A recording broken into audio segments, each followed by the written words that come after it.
Hold on. We're about to start, Rob.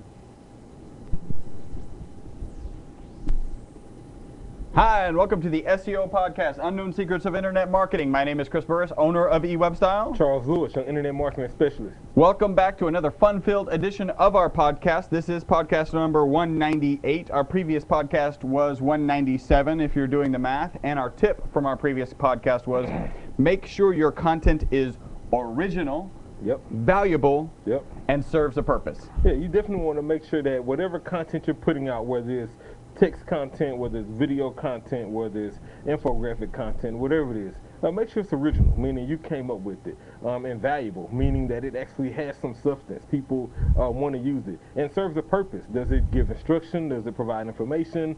Does it give direction on how to do something or another? So if your content can service all of those, then you have a great chance of publishing some really good content. However, if your content sucks and lacks originality, and maybe it's pulled from some other sites and regurgitated, if you will, then the site is not going to have that much value. So take some time, come up with some original content that do you better in the long run. Maybe you should also add to your original content a call to action. Yeah, definitely some things you want to include in that content. A call to action, maybe a graphic, a video, and all sorts of other things that could definitely enhance that content. Please remember, we are your friendly, local, neighborhood top position snatchers. And that almost hurt a little bit. Oh yeah, shoulders a little tender. Where our mantra is, don't be a douche. Yeah, Chuck is getting back from a little injury. Oh, He split his shoulder. Yeah, kind of. Like a cantaloupe. Wow, that didn't feel that good when I did that. Remember, if you have one of these electronic devices or you're in front of a computer, which is also an electronic device, please tweet now, and you should tweet. Hashtag SEO Podcast. This is number 198. Be sure to tag us, send it at eWebStyle, and let us know that you're watching, and that way we can follow you back and do all of our social stuff. So the other thing that you could do is you could go to facebook.com/eWebStyle, twitter.com/eWebStyle, youtube.com/eWebStyle. You could actually do that right now and like us on Facebook, and also submit some sort of comment, which would be content on our Facebook page. And also check out our Facebook page. There's always lots of cool stuff going on there. You can do us one of two small favors. If you like our podcast, if you get good information from our podcast, if you are entertained by our podcast, if you like that our audio is better and getting better, go ahead and do one of two things. One of them is write a review on iTunes. It's only 3 simple steps.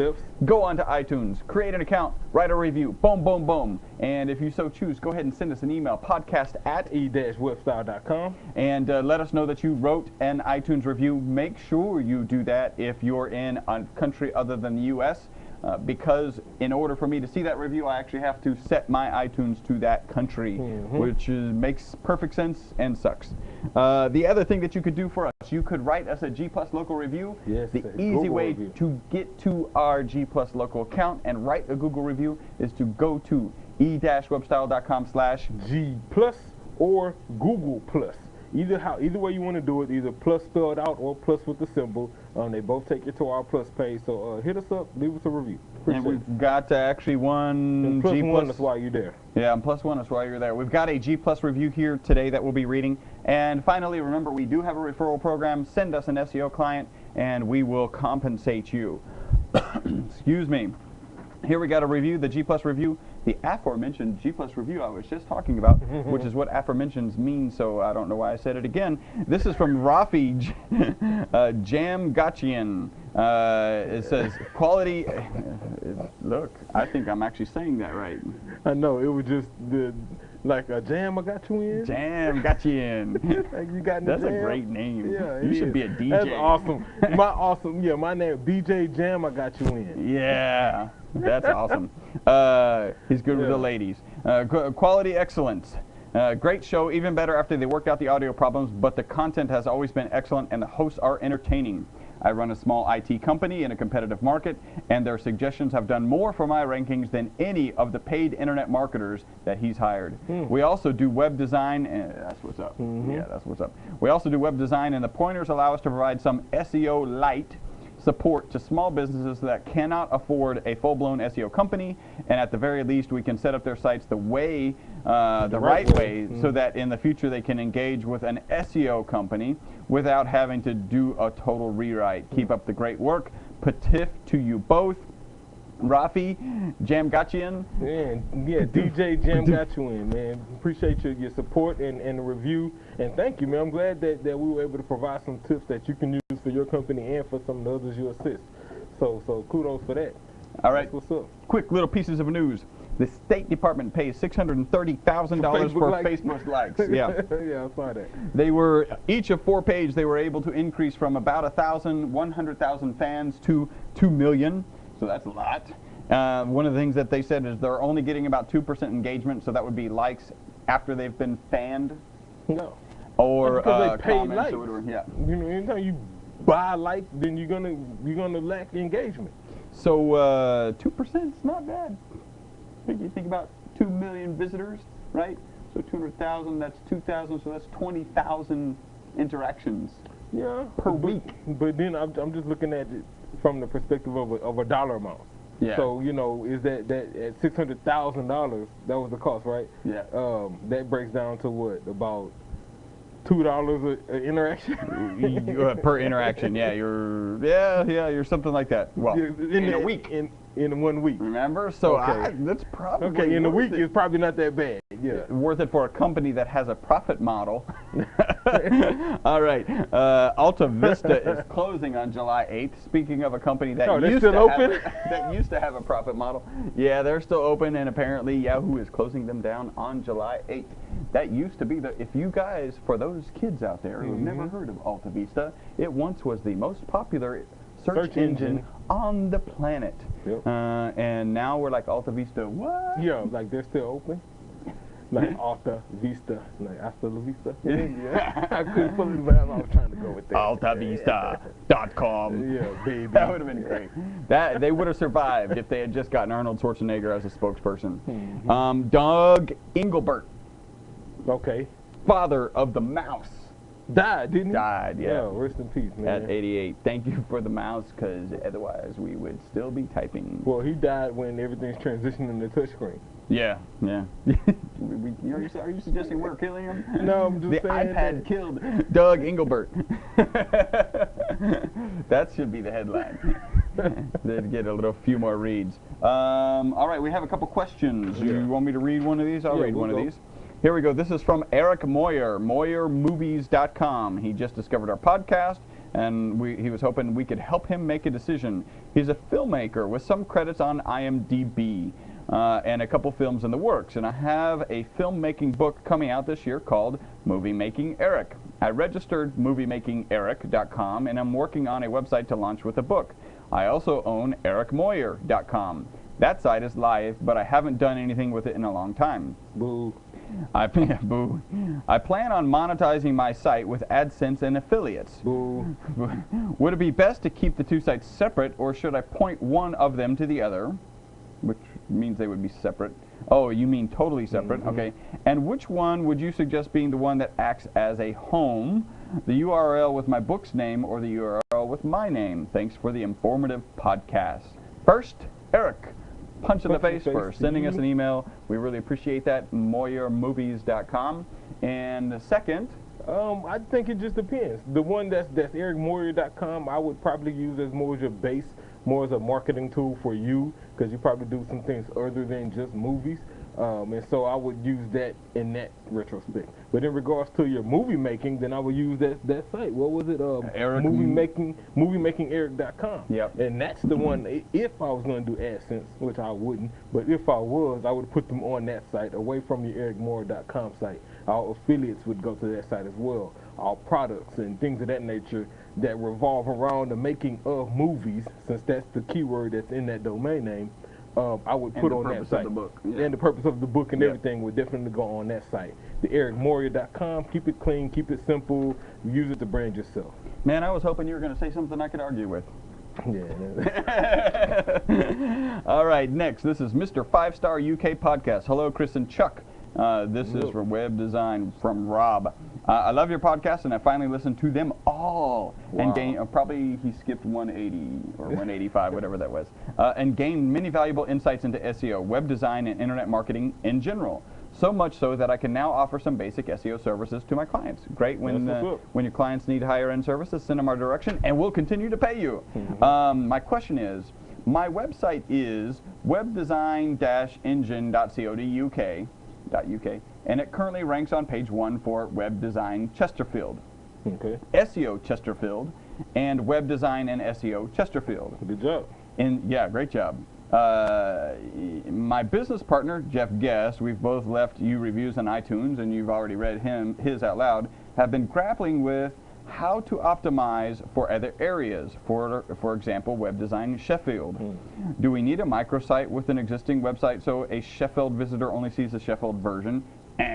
And can get an address for Google Places and put on the site to authenticate the location, but I know that we would need a phone number. If we bought a phone number with a local 0114 and had it diverted to our normal business, would Google still count it as a valid, authentic local number, and so rank us for the search terms and authorize the local places page? Thank you, Rob Woolen. All right, well, first off, thank you for tuning in. Appreciate the previous reviews you guys did. Yeah. And so address your question.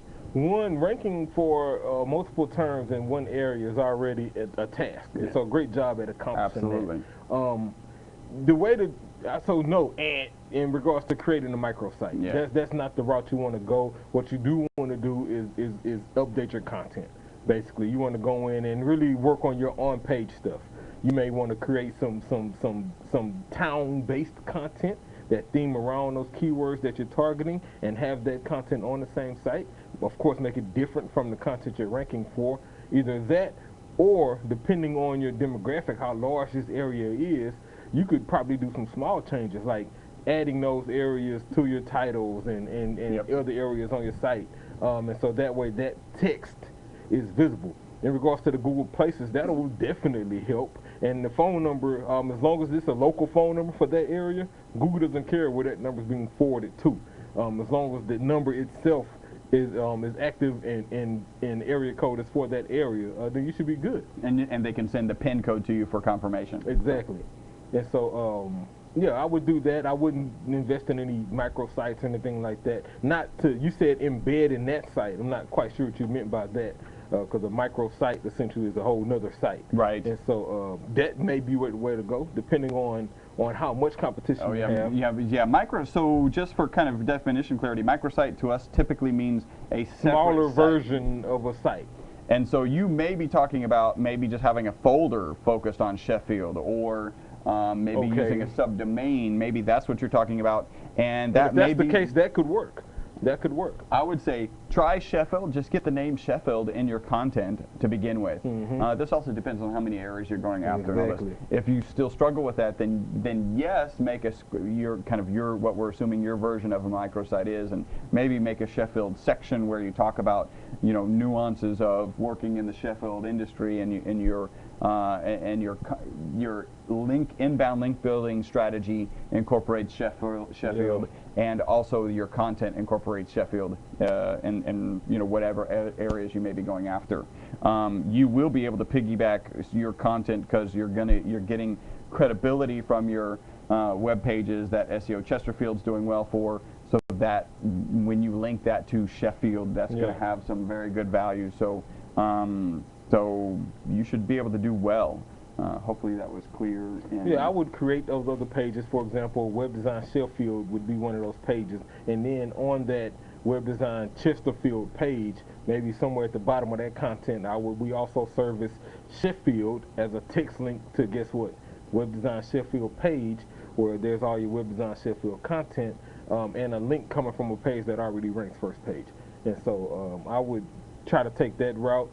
And yeah, definitely work on your on-page first. If you're not seeing those kind of results, then maybe, try the subfolders or the subdomains. Haven't really determined which one is most effective. They both work well. And then take it from there. Good luck. Sounds good. All right. Again, punch in the face to Rob and his partner, Jeff. We have just covered the potatoes of our podcast. Time to get to the meat. All right, great. So, you know, I've been perusing the web, searching the journal favorite site. They need to pay me for saying that. Anyway, 10 easy to follow essential e-commerce site search engine optimization tips. Extremely long title. Easy to see. Say or see. But I liked it. I looked at the article. You know, anytime I can come across a list with some things that have action items that we can debate on or review, then, you know, I'll bring it to you guys. And so let's dive in. The first one he put on here is work out a really exhaustive keyword research report. I think this is key, especially with e-commerce sites, because e-commerce sites have so much coding and so many other nuances that you have to be really have to really work on your keywords to make sure that you're targeting the right words for the right products, because all of these products tend to have a description and various images and videos and things like that, and all of those different features will need keywords, and so you want to make sure you've exhausted all of the keywords you can get for each product. So for example, if you have a black camera, then you should have a keyword list that has black camera, black Olympus camera, black, you know, whatever kind of camera you have, and to make sure you have enough keywords to support that. Number 2, basic on-site SEO needs to be handled well. I'll say that again. Basic on-site SEO needs to be handled well. Again, when you're dealing with an e-commerce site, there's so much things that become automatic, right? So for example, when you create a new product page or a new category, then you kind of already get a layout, right? And the site is going to plug in certain things. You need to be able to edit that and really take control over the on-page SEO. For example, you may not want a URL string that has, I don't know, 9 words in it because you have a long title. No, you need to be able to go and edit that with the right keyword. You need to be able to edit those titles. You need to be able to edit all of the main product image and the supporting product images. All of those have titles and tags. Your content needs to be written well, written for the sale, written for that client, but also, you know, keeping search in mind and having your keywords there. So your on-page SEO is extremely important. Number 4, create a blog on your site which is frequently updated. I like this last part he put, which is frequently updated. Because anytime you're dealing with an e-commerce site, then that means you likely have people searching for those products. Or more importantly, people may have bought the products and they need more information about how to use it or different ways you can use them. And so having a blog site to support your e-commerce site on the same domain name definitely helps. One of the clients we had, we actually were taking all of their products and giving them a corresponding blog post. And so that way, if the post came up in the search, you could link to the product. If the product came in the search, you could link to the blog post. And either way, they both supported each other with different content. So definitely having a blog site to correspond with your e-commerce site is the right thing to do. Number 5, check your site for proper social media integration and product sharing. Duh. That's an easy one. You want to make sure that your products are very easy to share. You want to make sure that the social is very well integrated into your site. The key, however, is to do it in the right place, right? For example, nobody's going to share your product if they probably haven't even purchased it. Right, and so what you want to do is put these different items in the best places on your site. What's a great place? Chris, I'm glad you asked.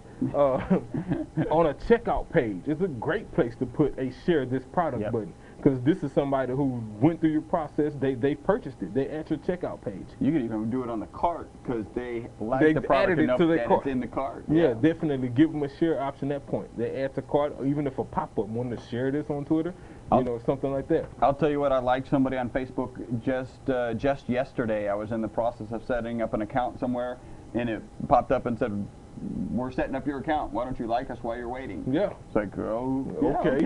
Yeah, I like it enough to make an account, so I'll like it. Definitely. So maybe even as they're adding products, have a pop-up, hey, like this product, or like us on Facebook since you like this product. So definitely. And depending on your pricing margin, if you can give some sort of discount for some sort of social engagement, take advantage of it. Maybe it's 5% off for a like, or or for a review, or whatever it is. That way you can really engage people with the monetary decision.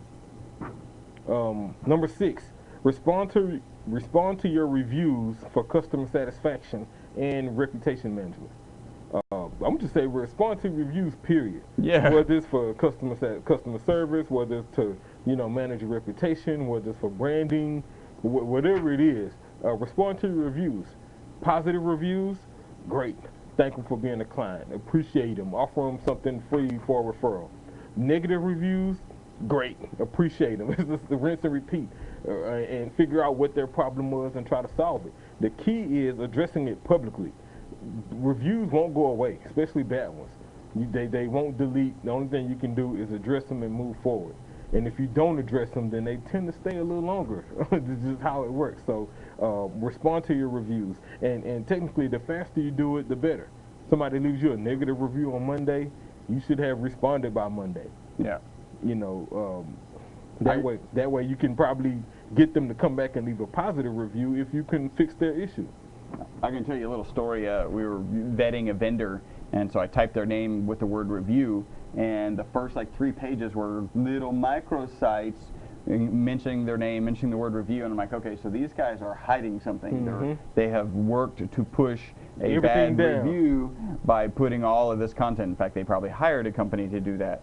So I immediately reach out to them and okay, I know you're trying to hide something. Tell me about what that something is, so that we can discuss it in the open, because we all know there are a lot of really dumb negative review writers out there, and let me see that review, let me hear your side of the story and see if it makes sense before I engage in your services. So addressing negative reviews in public, and when I say in public, I mean in a comment section or on a review section, actually has more value than sometimes than a positive review, because what happens is the people who see that review also see your response. More importantly, Google sees that response. Yeah. And usually negative reviews are personal opinion.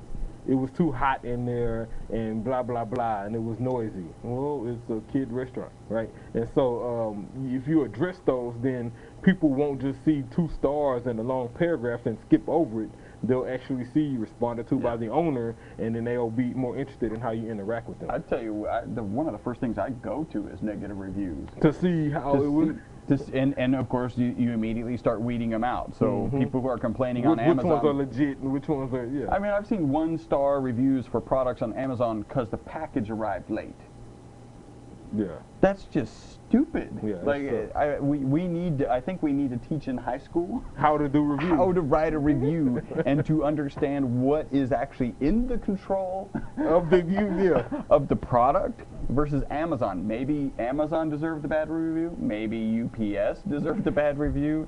I mean, yeah, but definitely not the person who. Not the product. Like the phone that was in the box that arrived late is not at fault because the box arrived late.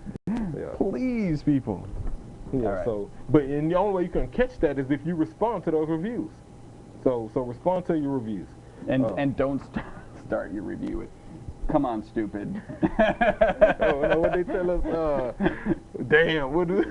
The one we read last week. You started off with. Oh yeah. Anyway. Damn it. Yeah, that's what it was. Damn it.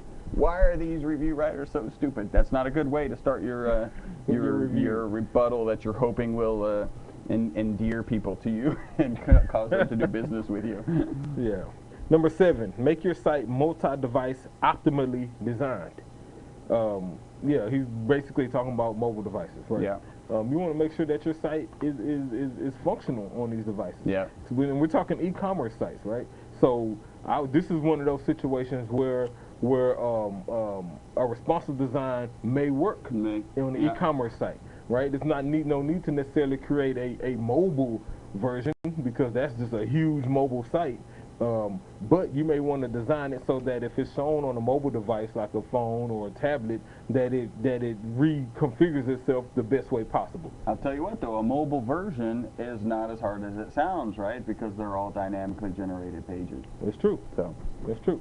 At the end of the day, you want to make sure that your site is accessible across all devices. And get your grandmother to use your site on a phone, probably not hers, because it may not be a smartphone. Who knows? Maybe it is.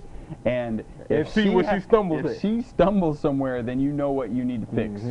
I mean, just keep some things in mind on the mobile device, right? You want to make sure that you don't have buttons too close together if it's touch screen, because you'll probably fat finger it. You know, things like that. So yeah, make sure you designed well for all devices. Number 8, get attractive content marketing. I had to think about this. Like, what did he mean by that? Because we're talking about an e-commerce site, and so we talked about blog posting earlier, right? And so when you have a product, and this is an e-commerce site, and you're marketing content about that product, that's what he's talking about. Get creative with that. How do you do that? Well, you maybe create some how-to videos, right, or some demonstration videos, or maybe you get videos of people using it, or maybe you get images of people using this. You have to get creative and present content that'll encourage people to take an action, and that action being purchased. And the only way you can do that is people have to visualize themselves there. That's why real estate agents, they fix up homes, they create models so people can see themselves using it. Same thing with e-commerce sites. You're selling cameras, so people taking pictures and using the cameras and having fun with them, and gathering family memories and things like that, because that's creative content that gets people the push to add to cart and eventually buy. Number 9, get authority links only. And he said that to say, basically saying, since it's an e-commerce site, ranking is going to be extremely tough, and so no need to waste your time chasing links and getting a whole bunch of, not that authoritative links. Go for authority links only. Right. So, if you sell Samsung phones, get you a link from Samsung if you can. Yep. Probably extremely difficult, but get you a link. If you sell... after you send me a phone, then get your link. You sell, webcams, get you a link from Logitech. That sort of deal. Those are highly authoritative, extremely relevant links to your e-commerce site. And Google will see those. Now, e-commerce is probably a great place to say what I said earlier. Reviews, we believe, have more value than links. And I believe on an e-commerce site is a great place for that. Because if I'm selling Samsung phones and I have one link from, some phone seller or whatnot, but I have 3 or 4 reviews, from people who have bought from me, those have more value than that link for the user and for Google. So he says get authority links only. I'll say get authority links, but go after reviews. Last but not least, number 10, create relevant social media channels for better visibility. You must have social media channels. I think the key word here is relevant. Right. Again, if you're selling phones, then you probably won't need to be on Pinterest. I mean, maybe you could spin it in some kind of way, but you want to spend your time and efforts on doing something social that leads to your end goal, which is to generate a sale. And it depends on how you're selling them. Like, for example, you may have a brick and mortar store. Then you should be, Foursquare would be a great social channel for you, right? Because you need to drive foot traffic. So, keep in mind what your goal is, what you're trying to accomplish, and determine which social platform is going to help best to accomplish that. Then put your strategy in place and move forward. I'll add one other. If you've got an e-commerce store, that means you're selling products, why not at least entertain the idea of having an eBay store, of having an Amazon store, like selling through Amazon, and making sure that your products are in Google Shop. Definitely. There are some industries where that doesn't make sense, and you don't need to do that. And in reality, you should at least consider it, and you probably should be there just to make sure that you're up there competing with other people who are selling your product, or at least making yourself available, especially in the case of Google Shop, in a highly visible manner for terms that maybe nobody else is there. So if you sell something, not Samsung, but something a little more abstract, some whatever RC parts or whatever, then, and remote control parts, then that's probably a really good place to be, because other people may not be looking at that venue to sell.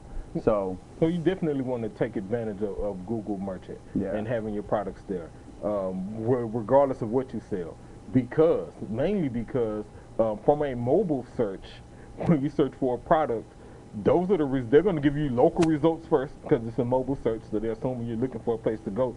Those second results are going to come from everything that's in Google's database. And it won't be until you get to a desktop or a tablet maybe where you will begin to see other web results that are relevant to your search query. But from a mobile device, it's going to be local and then Google results. Right. And so you want to be in that merchant account, so that way your result will likely show. Cool. Good stuff. All right, you have been listening to the most popular internet marketing podcast on iTunes. This was podcast number 198. Do we have any blank stare in there? No blank stare. No blank stare. This is the day before the 4th of July weekend, so for those of you who are watching and happen to figure out how to get our podcast, to have a happy 4th of July, Independence Day, and a great weekend. My name is Chris Burris, owner of eWebStyle. Charles Lewis, internet marketing specialist. Until the next podcast, bye-bye for now. All right.